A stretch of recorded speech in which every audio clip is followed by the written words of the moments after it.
Hello friends, एके education में आप सभी का स्वागत है। फ्रेंड्स, उत्तराखंड सीरीज चल रही है। इसमें हमने काफ़ी कुछ पढ़ लिया है उत्तराखंड इतिहास के बारे में। आज हम पढ़ेंगे कुमाऊं क्षेत्र में चंद राजवंश का उदय। तो फ्रेंड्स, इससे पहले का जो टॉपिक है, इससे पहले की जो हिस्ट्री है, वो हमने इससे पहले के भाग 1 और भाग 2 में इसको पढ़ा है। तो फ्रेंड्स, आज हम पढ़ेंगे कुमाऊं क्षेत्र में चंद राजवंश का उदय। इससे पहले की हिस्ट्री जानने के लिए इससे पहले की वीडियो आप देख सकते हैं। जब कत्यूरी वंश का शासन प्रारंभ हुआ था, तब उस समय कुमाऊं क्षेत्र में चंद वंश भी उदय हो रहा था। जब कत्यूरी वंश का शासन प्रारंभ हुआ, तब उस समय कुमाऊं क्षेत्र में चंद वंश भी उदय हो रहा था कत्यूरियों के साथ साथ, और दोनों ही वंश प्रारंभ में एक दूसरे के समकालीन थे। इन दोनों वंशों में सत्ता के लिए एक दूसरे से संघर्ष चलता रहता था। चंद की प्रारंभ में राजधानी चंपावत थी। बाद में चंद शासकों द्वारा अल्मोड़ा, नैनीताल, नेपाल के भी कुछ क्षेत्रों को अपने राज्य में मिला लिया गया था। चंदवंश के बारे में जानकारी हमें चंदकालीन अभिलेख, मुस्लिम साहित्य, परमार वंश के इतिहास, नेपाल के इतिहास से हमें जानकारी प्राप्त होती है। इसके साथ ही साथ बद्रीदत्त पांडे और शिव प्रसाद डबराल ने इनकी वंशावली में 62 राजाओं का वर्णन किया है, और इस वंश का सबसे प्राचीन अभिलेख कुमाऊं क्षेत्र से प्राप्त हुआ है। चंदवंश के शासक कौन कौन थे? अब इसमें पूरी लिस्ट है कि कौन कौन से थे वो 62 राजा। जैसे सबसे पहले सोमचंद का जिक्र आता है, फिर आत्मचंद का, फिर पूर्णचंद, इंद्रचंद, संसारचंद, सुधाचंद, हमीरचंद, वीणाचंद, वीरचंद, रूपचंद, लक्ष्मीचंद, धर्मचंद, करमचंद, बल्लालचंद, नामीचंद, नरचंद, नानकीचंद, रामचंद, भीष्मचंद, मेघचंद, ध्यानचंद, पर्वतचंद, थोहरचंद, कल्याणचंद, त्रिलोकचंद, डमरूचंद, धर्मचंद, अभयचंद, गरुड़ ज्ञानचंद, हरिहरचंद, उद्यानचंद। उसके बाद 32वें शासक थे आत्मचंद सेकंड, हरिचंद सेकंड। 33वें विक्रमचंद, भारतीचंद, रत्नचंद, कीर्तिचंद, प्रतापचंद, ताराचंद, माणिकचंद, कल्याणचंद, पूर्णचंद, भीमचंद, बालो कल्याणचंद, रुद्रचंद, लक्ष्मीचंद, दिलीपचंद, विजयचंद, तिरमलचंद, बाज बहादुर चंद, उद्योगचंद, ज्ञानचंद, जगतचंद, देवीचंद, अजीतचंद, कल्याणचंद, दीपचंद, मोहनचंद, प्रद्युम्नचंद, मोहनचंद, शिवचंद। और 62वें शासक थे महेंद्रचंद। लास्ट में जो अंतिम जो शासक थे महेंद्रचंद थे। अब हम चंद वंशों के शासकों के बारे में जानेंगे कि क्या क्या थे, इन्होंने क्या क्या किया। तो सोमचंद सबसे पहले जो शासक थे, उनका नाम है सोमचंद। चंदवंश की स्थापना सोमचंद ने की, और वे शैव धर्म को मानते थे। किसके? शैव धर्म को ये मानते थे। इनके संबंध में अलग अलग मत हैं। कुमाऊं का इतिहास के लेखक बद्रीदत्त पांडे के अनुसार सोमचंद का शासनकाल 700 से लेकर 721 ईस्वी के बीच था।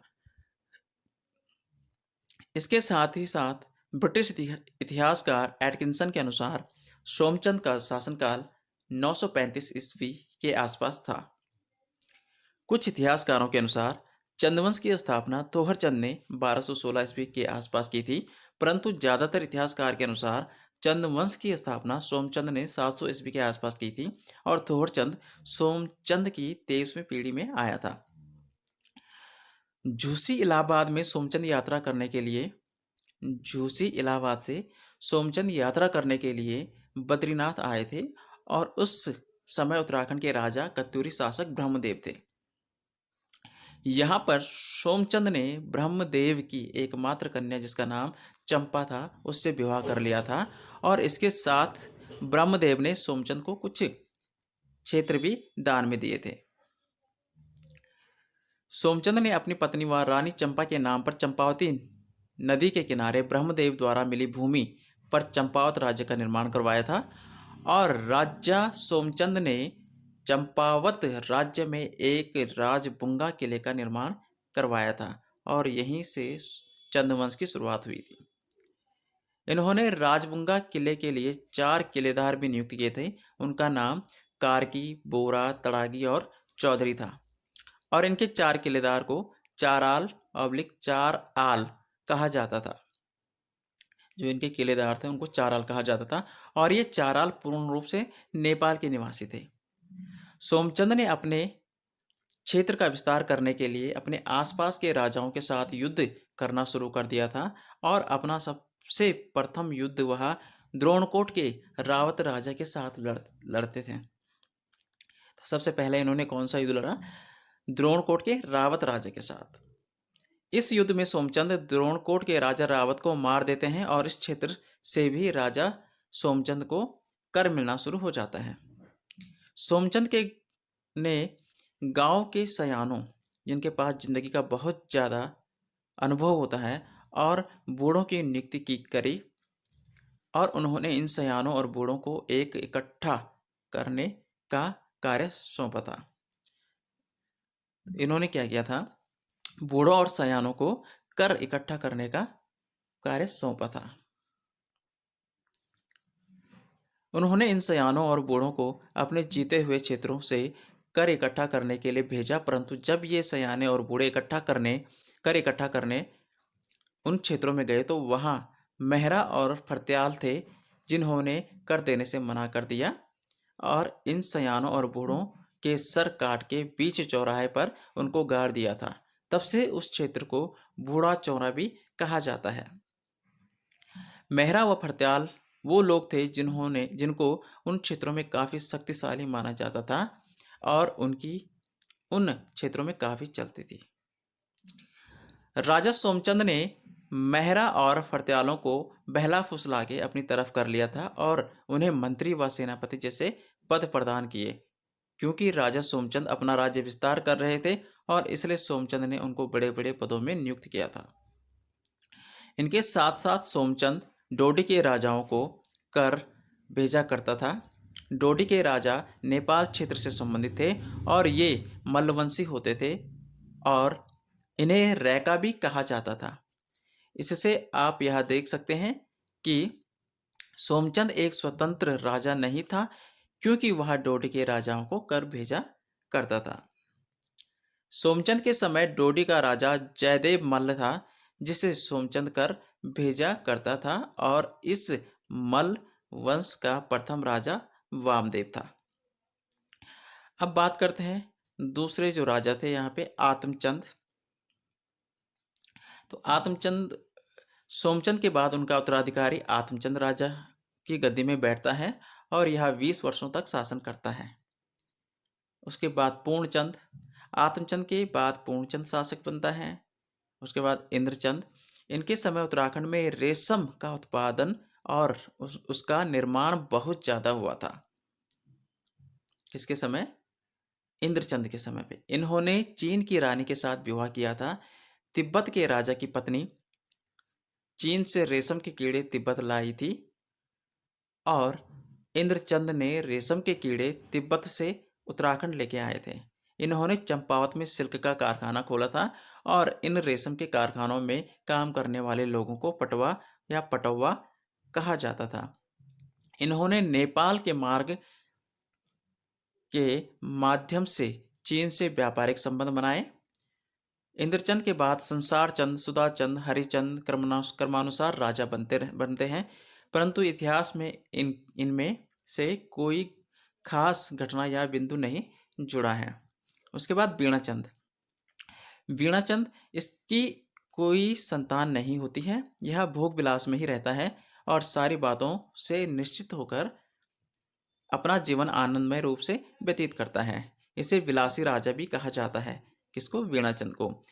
इसके समय खस जातियों का आक्रमण होता है और उस समय खसों का राजा बीजड़ था, क्योंकि वीणाचंद भोग विलास में ही तृप्त रहता था। इस कारण वह खसों के सामने कमजोर पड़ जाता है और खस जाति की हत्या कर देती है। खस जाति इसकी हत्या कर देते हैं। किसकी? वीणाचंद की। इस प्रकार चंद्रवंश की समाप्ति हो जाती है और खस जाति लगभग 200 वर्षों तक शासन करती है और खसों का इस कालक्रम में आधिपत्य रहता है। उसके बाद बीरचंद। बहुत सारे खस राजा 200 वर्षों तक शासन करते हैं। तराई क्षेत्रों से लेकर नेपाल क्षेत्र तक ये अपना अधिकार कर लेते हैं, परंतु जनता इनसे बहुत परेशान रहती थी। खसों से परेशान जनता बाद में आपस में मिलती है और यह निर्णय लेती है कि वे अपना नया राजा बनाएंगे, वह चंदवंश से ही संबंधित होना चाहिए।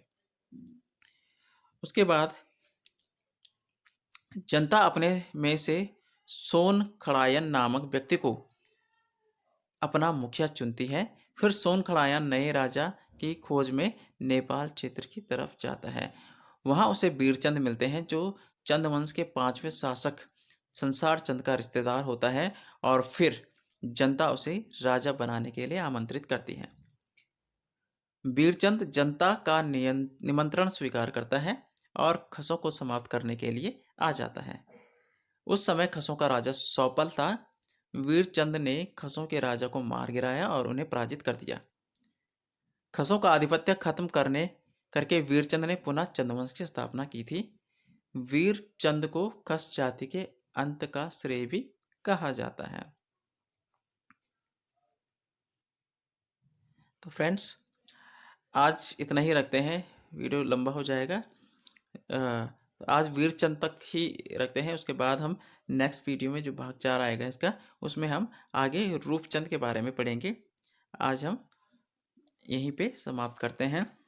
तो फ्रेंड्स, अगर वीडियो अच्छा लगा हो तो कृपया हमारे चैनल को लाइक कीजिए, शेयर कीजिए, सब्सक्राइब कीजिए तथा बेल आइकन दबाना जरूर बेल आइकन दबाना ना भूलें, ताकि आप तक हमारे वीडियो के नोटिफिकेशन सबसे पहले पहुंच सके।